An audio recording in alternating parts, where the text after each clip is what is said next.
민수기 14장 21절에서 25절까지 말씀을 보겠습니다. 민수기 14장 21절에서 25절까지 말씀 찾았으면 아멘. 다 같이 우리 한 목소리로 읽겠습니다. 시작.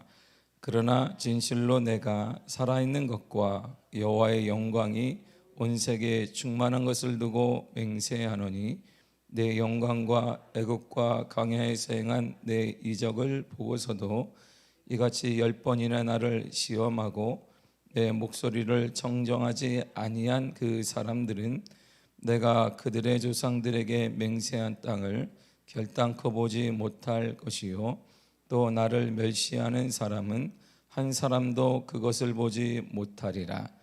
그러나 내 종 갈렙은 그 마음이 그들과 달라서 나를 온전히 따랐은즉 그가 갔던 땅으로 내가 그를 인도하여 드리리니 그의 자손이 그 땅을 차지하리라. 아말렉인과 가나안인이 골짜기에 거주하나니 너희는 내일 돌이켜 홍해 길을 따라 광야로 들어갈지니라. 아멘. 기도하겠습니다. 제가 성경금 진성자 권사님, 전문예물 박선민, 조윤희, DI 성경금 송병옥 권사님, 하나님 감사드립니다. 귀한 예물 주님께 올려드립니다. 뜻과 소원이 함께하여 주사 하나님의 영광이 드러나게 하여 주시며 우리의 뜻을 모아 하나님 선교단을 세우고자 하고 다시 일으키고자 합니다. 믿음을 더하시며 여러 가지 모든 것을 잃고 좌절 가운데 있는 그곳에 참다운 주님의 위로와 주님의 동행과 주님의 회복이 일어나게 하여 주옵소서. 하나님, 오늘도 주의 말씀에 따라 새벽 미명에 나와 하나님의 말씀을 상고합니다. 말씀이 생명 되시고 말씀이 곧 하나님이시니 하나님을 만남으로 만난 자들마다 동일하게 일어난 회복과 치유와 역사와 은혜가 오늘 이 시간에 일어나게 하여 주옵소서. 우리와 함께 하신 하나님을 찬양합니다. 예수님의 이름으로 기도했습니다. 아멘. 모세의 기도와 간청으로 우리가 어제 보았듯이 하나님은 마음을 돌이키셨습니다. 한 사람의 기도가 이렇게 중요한 거예요. 그 한 사람, 신실한 사람의 기도가 하나님의 저주를 막는 힘이 됩니다. 패망을 막고 민족이 완전히 이스라엘이 하나님의 뜻이 뭐냐면 진멸하고 새로운 나라를 세우겠다라고 하셨는데 모세 한 사람의 기도, 모세 한 사람의 간청이 이러한 모든 것들을 막는 힘이 돼요. 그러므로 신실한 믿음을 가진 한 사람의 기도가 완전히 멸망당할 민족을 다시 세우는 능력이 되었습니다. 이처럼 내가 기도하고 있다면, 여러분이 기도하고 있다면, 믿음을 가진 내가 기도하고 있다면 우리의 삶과 가정과 일터나 아무리 비극적인 현실을 만난다 해도 반드시 일어납니다. 반드시 회복될 것입니다. 반드시 치유될 것입니다. 이것이 한 사람, 깨어있는 한 사람의 기도, 깨어있는 한 사람, 믿음의 사람의 기도가 이렇게 강력한 거예요. 그러면 우리의 기도는 땅에 떨어지는 법이 없습니다. 여러분들 오늘 이 시간에 간절히 기도할 때 우리의 기도의 그 현장, 기도의 그 현장을 통해 기도하는 그 제목들마다 가정을 통해 우리 교회를 통해 그곳을 통해 역사가 일어나게 될 줄 믿습니다. 모세 또한 하나님의 은혜 가운데 강력한 기도에 마음을 전하는데요, 하나님의 민족에 대한 멸절은 계속 취소가 되었어요. 그래, 그럼 내가 그렇게 하고 그들의 죄를 사하리라. 이게 우리가 어제까지 모았던 것입니다. 그런데 근본적인 약속은 진행이 됩니다. 왜냐하면 우리가 민수기 20장 19절에 하나님은 인간이 아니시니 거짓말하지 않으시며 인생이 아니시니 후회가 없으시도다 그랬어요. 하신 말씀을 반드시 실행하시는 분이 하나님이시기 때문에 그의 하나님의 마음은 돌이키셨지만 근본적인 뜻은 쭉 이어져 가요. 근본적인 뜻이 뭐냐면 신명기 5장 9절에 이렇게 말해요. 다 같이 읽겠습니다. 시작. 그것들에게 절하지 말며 그것들을 섬기지 말라. 나 내 하나님 여호와는 질투하는 하나님인즉 나를 미워하는 자의 죄를 갚되 아버지로부터 아들에게로 3, 4대까지 이르게 하거니와. 아멘. 하나님의 죄는 우리에서 끝나는 것이 아니라 3, 4대까지 흐르게 됩니다. 하나님의 축복은 1000대까지 흐르게 되는 것입니다. 그러니까 지금 우리가 하나님을 우리가 등 돌리게 되거나 하나님을 인정하지 않게 되면 하나님이 번개를 쳐가지고 3, 4대까지 진멸하는 것이다, 이런 개념이 아니라, 보세요, 불신앙은 3, 4대 우리가 신앙 전수가 되지 않아요. 그래서 3, 4대면은 전혀 다른 믿음의 사람이 아닌 종류의 사람들이 나오게 되어 있습니다. 이게 대단한 심리학적으로도 교육학적으로도 대단히 중요한 것이고 맞는 말입니다. 그러니까 이 불신앙이 한 단계 한 단계, 한 세대, 30년을 한 세대를 보게 되니까 한 세대마다 이렇게 신앙 전수가 되지 않으면 나중에 우리가 우리가 생각하지 못했던 가족 구성원들이 형성이 되는 것입니다. 그러니까 신앙 전수가 이렇게 나름대로 중요한 것이에요. 모세 또한 그 사실을 알고 있었어요. 그래서 민수기 14장 18절에 이렇게 말합니다. 시작. 여호와는 노하기를 더디게 하시고 인자가 많아 죄악과 허물을 사하시나 형벌받을 자는 결단코 사하지 아니하시고 아버지의 죄악을 자식에게 갚아 3, 4대까지 이르게 하리라 하셨나이다. 아멘. 하나님은 3, 4대까지 이르러 신명기의 약속하신 하나님의 말씀에 따라 모세 또한 그렇지 하나님의 죄는 3, 4대까지 이르게 하신다라고 보았습니다. 이제 하나님의 근본적인 말씀과 언약은 그대로 이루어져요. 그대로 이루어져서 하나님이 그러나 내가 마음은 돌이켰으나 민족은 내가 멸하지 않겠으나 내 뜻은 이렇게 이룰 것이다 라고 말씀하시는데, 오늘 본문의 22절과 23절입니다. 시작. 내 영광과 애국과 광야에서 행한 내 이적을 보고서도 이같이 10번이나 나를 시험하고 내 목소리를 청종하지 아니한 그 사람들은 내가 그들의 조상에게서 맹세한 땅을 결탄코 보지 못할 것이요 또 나를 멸시하는 사람은 한 사람도 그것을 보지 못하리라. 아멘. 보세요. 한 사람도 내가 약속한 아브라함이 약속한 그 땅 한 사람도 그 땅을 보지 못할 것이다. 어떤 사람, 나를 멸시하는 사람, 믿음을 가지고 원망하는 사람, 내가 하나님의 기적과 은혜를 보여줬음에도 불구하고 믿지 아니하는 멸시하는 그 사람에게는 한 사람도 가나안 땅을 보지 못하게 되리라 이랬어요. 여기에서 모두 하나님께서 진노하시고자 하셔서 진멸하시고자 하는 죄는 무엇이냐면 하나님을 시험하는 것입니다.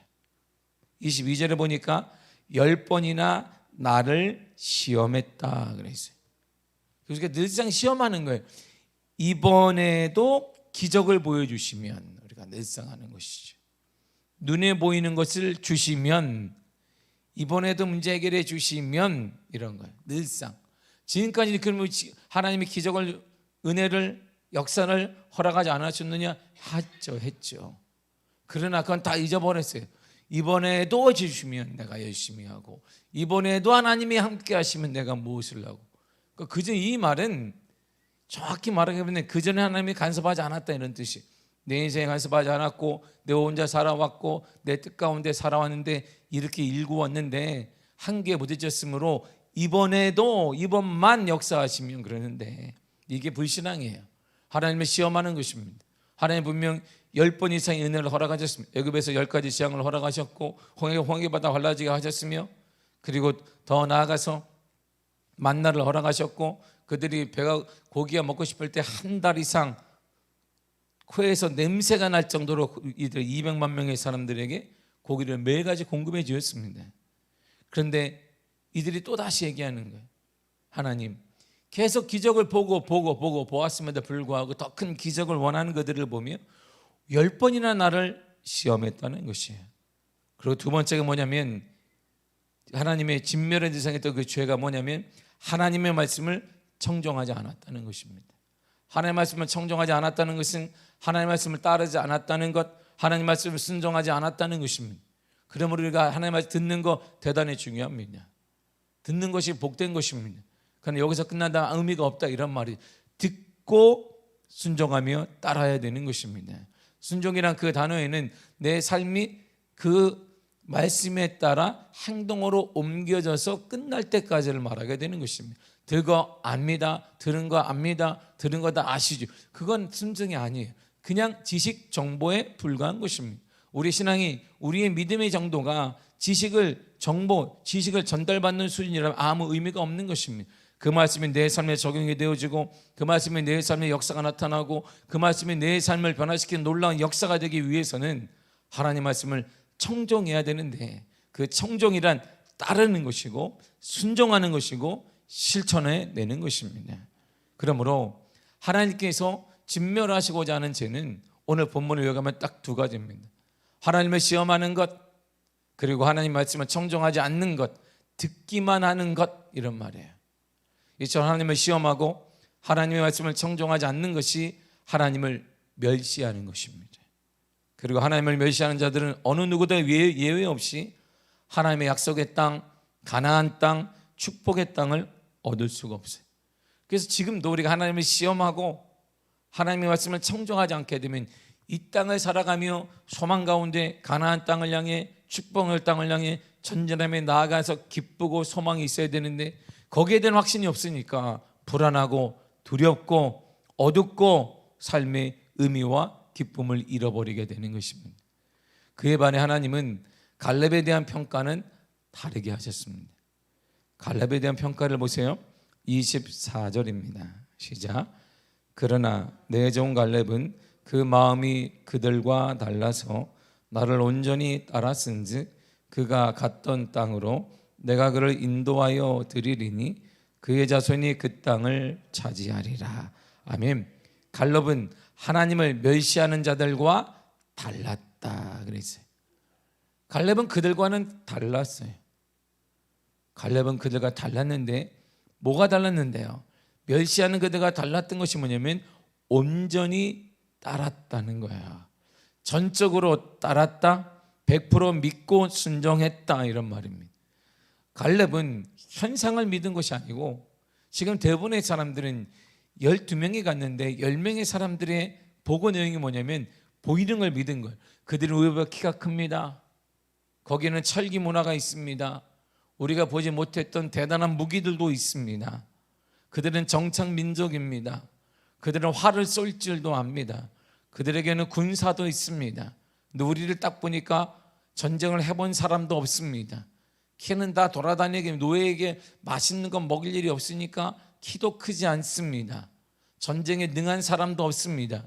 아니, 참여해 본 사람도 없습니다. 430년 동안 노예 생활하면서 전쟁은 주인을 따라 전쟁터에 나가본 적은 있으나 참여한 적은 없습니다. 칼을 쓰는 법, 그들이 하는 칼은 요리할 때 외에는 써본 적이 없습니다. 그런데 그들은 너무나 큰 충격을 받은 거예요. 이들의 문화와 앞서가는 문화, 앞서가는 모든 것들을 바라보며 이들은 충격을 받았습니다. 그러나 갈렙은 그들과 다르게 보이는 현상, 만져지는 것에 대해서 이들은 거기에 반응한 것이 아니라 하나님에 대해서 온전히 따랐다는 것입니다. 세월이 흐르고 그럼에도 불구하고 많은 현상이 변화됐음에도 불구하고 여전히 갈렙은 하나님만을 온전히 따랐다는 것이에요. 여러분, 이것이 진정한 신앙이고 하나님이 원하시는 삶의 모습입니다. 모세의 노년에 그는 다시 이렇게 말해요. 모세가 노년에 딱 돌이켜보면서 이제 가나안 땅을 앞에 두고 삶을 마감해야 됩니다. 하나님의 때를 알기 때문에 모세가 이제 삶을 마감할 그때에 다시 이 사건에 대해 그가 이렇게 얘기해요. 민수기 32장 11절과 12절입니다. 시작. 애굽에서 나온 자들이 20세 이상으로는 한 사람도 내가 아브람과 이삭과 야곱에게 맹세한 땅을 결코 보지 못하리니 이는 그들이 나를 온전히 따르지 아니하였음이니라. 그러나 그낫 사람 여분네 아들 갈렙과 눈의 아들 여호수아는 여호와를 온전히 따랐느니라 하시고. 아멘.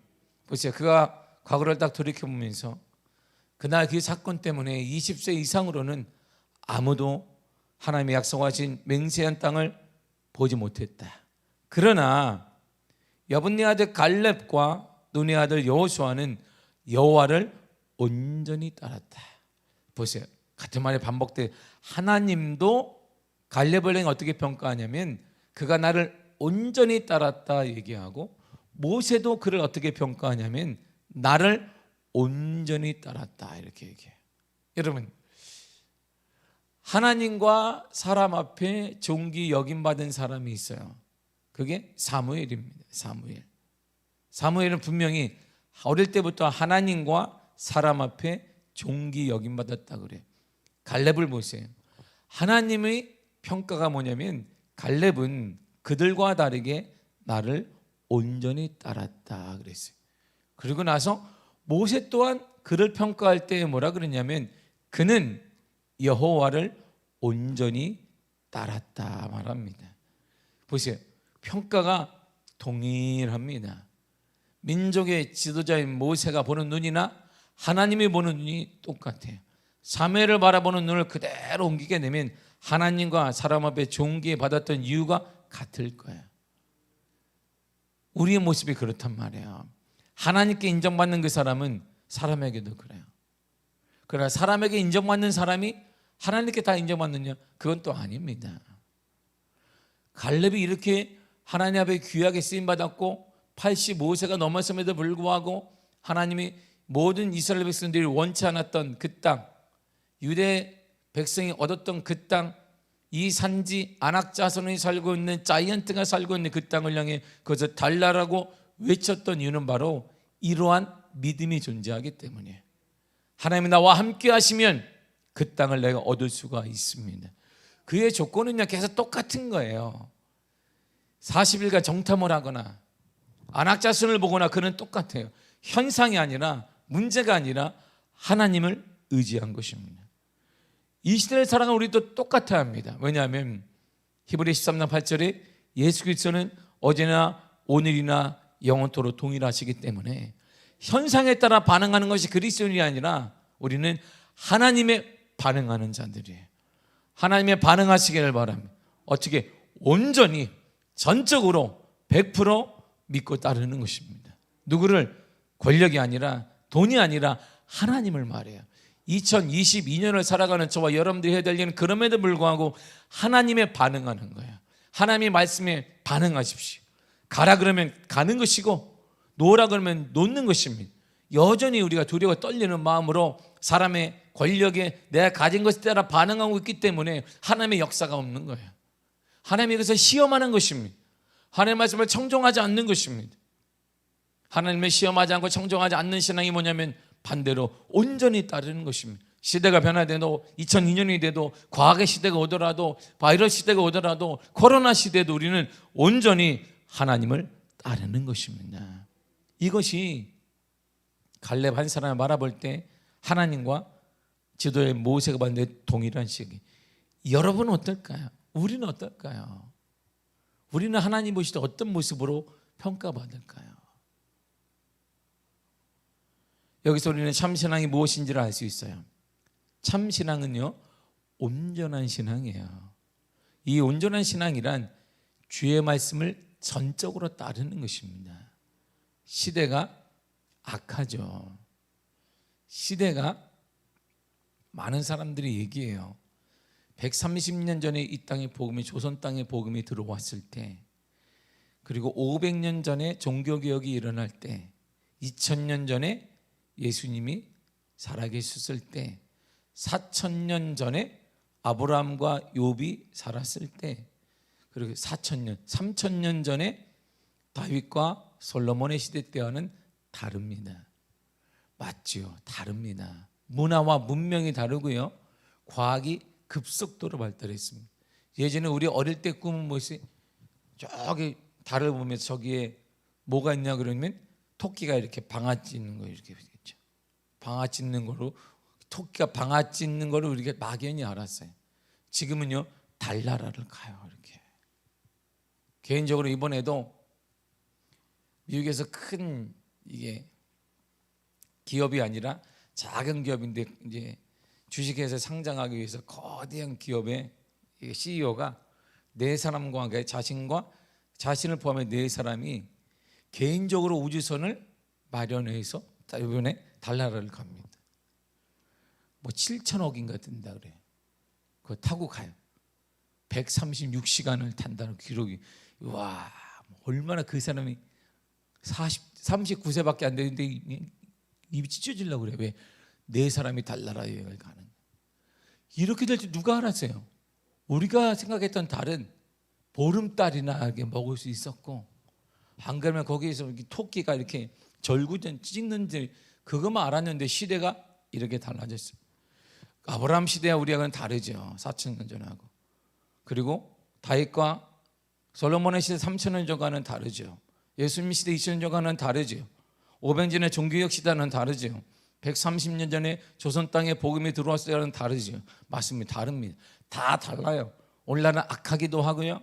문화 문명이 발달하기도 했고, 우리가 상상할 수 없는 일들이 막 일어나고, 지금은 메타버스라는 그러한 일들 때문에 우리가 요 안에서, 메타버스 안에서는, 젊은이들이란 요 안에서는 하루에도 도시를 짓기도 하고 나라가 망하게도 듣기도 하고 미래를 꿈꾸기도 하는 일이 일어나. 10년이면 강산이 변하는 시대가 아닙니다. 우리가 말하는 1년이면 강산이 변한다, 그것도 아니에요. 요 세계 안에서는, 메타버스라는 세계 안에서는 하루에도 몇십 번 우리나라를 짓고 무너지고 미래까지 꿈꿀 수 있는 시대가 지금 열리고 있고, 그걸 대화하고 있으며 그러한 문화와 기술을 가지고 미래를 설계하고 있어요. 이러한 시대에 살고 있는데, 그런데 동일한 게 하나 있습니다. 참다운 신앙은 이렇게 문화와 문명이 발달하고 모든 시대가 변화됐음에도 불구하고, 그럼에도 불구하고 하나님의 말씀을 따르는 것입니다. 여전히 우리의 삶의 기준은 주님의 말씀밖에는 없다고 믿는 것이고, 주님의 말씀밖에는 없습니다. 다 변화되어도 변치 않는 것은 예수님의 말씀 외에는 없습니다. 온전한 신앙, 온전히 따르는 신앙, 전적인 신앙, 100% 예수 그리스도를 믿는 신앙 외에는 이 땅을 살아갈 능력은 없는 것입니다. 예수님께서 사랑하시는 자 나사로가 죽었다는 얘기를 들었어요. 그래서 처음으로 눈물을 보이시잖아요. 이에 집에 방문하자 그의 누이 마르다가 예수님을 향해 이렇게 외칩니다. 요한복음 11장 21절입니다. 시작. 마르다가 예수께 여짜오되 주께서 여기 계셨더라면 내 오라버니가 죽지 아니하였겠나이다. 아멘. 보세요. 주님, 당신 때문에 죽었습니다. 주님이 계셨더라면 우리 오빠가 죽지 않았을 거예요. 주님 죽었어요. 죽었단 말입니다. 이처럼 오빠가 죽었다고 슬퍼하고 괴로워하고 있는 마르다에게 예수님이 엉뚱한 얘기를 하십니다. 마르다야, 네 오빠가 죽은 거 아니다. 네 오빠 지금 살아난다. 잠자고 있는 거야. 걱정하지 마라. 이러한 마음을 전했지만 마르다는 전혀 감동이 되지 않습니다. 왜? 십자가 썩어가고 있어요. 지금 중동지방에서 하루가 다르게 십자가 썩어가는데 이게 무슨 소리예요? 이처럼 신앙이란 우리의 계산과 이론으로 하는 게 아니에요. 우리의 눈으로 하는 게 아닙니다. 예수님의 말씀을 따라 살아가는 것입니다. 분명 우리 눈앞에서 나사로가 죽었어요. 오빠가 죽었습니다. 코로나 때문에 안 됩니다. 이제 대단히 힘듭니다. 우리가 지금 보고 있는 거예요. 이렇게 우리가 지금 이게 정상이에요. TV를 봐도 신문을 보아도 그렇게 다 얘기한단 말입니다. 모든 것이 안 됩니다. 큰일 났습니다. 경제가 얼어붙었습니다. 물가가 계속 올라가고 있습니다. 유가가 상승하고 있습니다. 세계가 어떻게 변할지 계속 다 불안해요. 이게 현실입니다. 그래서 예수님이 그러니까 그 현실 가운데 있는 우리들에게 걱정하지 마라. 나사로가 살아났듯이 너 인생 살아날 거다. 우리도 감동이 안 와요. 우리도 마르다처럼 감동이 안 와. 왜? 현실이 다르기 때문이에요. 나사로의 현실을 보세요. 나사로의 현실이 요한복음 11장 39절에 이렇게 말해요. 시작. 예수께서 이르시되 돌을 옮겨 놓으라 하시니 그 죽은 자의 누이 마르다가 이르되 주여 죽은 자가 나흘이 되었음에 벌써 냄새가 나나이다. 아멘. 자, 돌 옮겨 놔라. 돌로 막아놓잖아요. 이스라엘에 무덤은요. 그랬더니 마르다가 하는 얘기가 주님 나흘이나 됐습니다. 다 썩었어요. 우리 오빠가 다 썩었어요. 우리 현실이 너무 맞는 거예요. 걱정하지 마라. 두려워 말라. 내가 너와 함께 함이니라. 놀라지 말라. 나는 너 하나님이 됨이니라. 내가 너를 굳세게 하리라. 참으로 내가 너를 도와주리라. 참으로 나의 의로운 오른손은 너를 붙들리라. 이렇게 말해도 우리는 주님 현실을 보세요. 코로나 때문에요. 무엇 때문에요? 그것 때문에요? 현실이 만만하지 않습니다. 대단히 힘듭니다. 그 말씀이 안 들어와요. 하나님 말씀보다는 지금 우리에게는 지금 더 눈에 띄는 것이 현실이에요.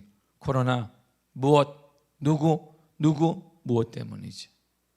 그런데 말씀을 온전히 따를 때 그럼에도 불구하고 하나님 말씀을 기준 삼고 예수의 말씀을 기준 삼고 온전히 따를 때는 이런 일이 일어나요. 이런 일이 요한복음 11장 43절과 44절입니다. 시작. 이 말씀을 하시고 큰 소리로 나사로야 나오라 부르시니 죽은 자가 수족을 배로 동인채로 나오는데 그 얼굴은 수건에 쌓였더라. 예수께서 이르시되 풀어놓아 다니게 하라 하시니라. 아멘. 보세요. 말씀을 온전히 따르면 우리의 눈에 보이는 건 전혀 다른 결론이 일어납니다. 그걸 사람들은 은혜라고 말하고, 그걸 사람들은, 교회 밖에 있는 사람들은 기적이라고 말하고 행운이라고 말하는데, 이것은 당연한 하나님의 능력 안에 있는 일들이에요. 온전히 우리가 주의 말씀을 따르게 되면 되게 엉뚱한 일이잖아요. 주님이 죽은 나사로를 향해 나사로야 나오라 이렇게 얘기한 거예요. 아이고, 그렇다 해결되겠어요? 해결이 되죠. 지금도 우리가 여러분들이 예수 이름으로 믿음으로 기도하게 되면, 믿음으로 외치게 되면 이런 일이 일어납니다. 전적인 예수님의 능력을 믿고 전적인 예수님의 능력을 의지한 우리가 믿음으로 지금도 예수 이름으로 선포하고 기도하면 이런 역사가 일어납니다. 그러므로 말씀을 온전히 따르는, 전적으로 100% 신뢰하고 따라가는 여러분의 삶이 되기를 바라고, 이러한 믿음을 통해 삶의 놀라운 변화와 역사가 우리의 삶 가운데 일어나기를 축복합니다. 반드시 가능합니다. 이것은 한 사람 누구에 의해서가 가능한 것이 아니라 예수님이 약속하셨고, 지금 우리는 그 약속을 믿는 그리스도인들이며 언약 백성이기 때문에 반드시 놀라운 역사가 온전히 믿고 따라가는 여러분들을 통해 나타나게 될 줄 믿습니다. 기도하겠습니다. 하나님 감사합니다.